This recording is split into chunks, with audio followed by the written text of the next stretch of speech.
মায়া এক ভয়ঙ্কর নীরব আগুন। মানুষের মায়া এক অদৃশ্য বন্ধন, যা হৃদয়ে একবার গেঁথে গেলে সহজে ছুটে ফেলা যায় না। এ মায়া শিকলের মতো কঠিন। যার প্রতি একবার মায়া জন্মে, তার কাছে নিজের আত্মাকেও সমর্পণ করতে ইচ্ছে হয়, কিন্তু হয়তো এক সময় সেই মুখ ফিরিয়ে দেয়। তবু মন তার পিছনে ছুটে চলে।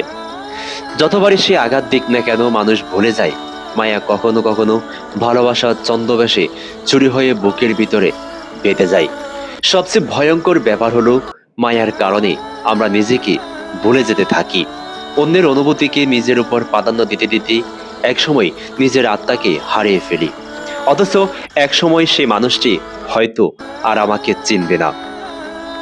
তখন বুঝি মায়া আসলে শুধু টান নয়, এক ধরনের নীরব আগুন, যা নিঃশব্দে পুড়িয়ে মারে, যার ছায়ের নিচে চাপা পড়ে যায় হাজারো না বলা কথা।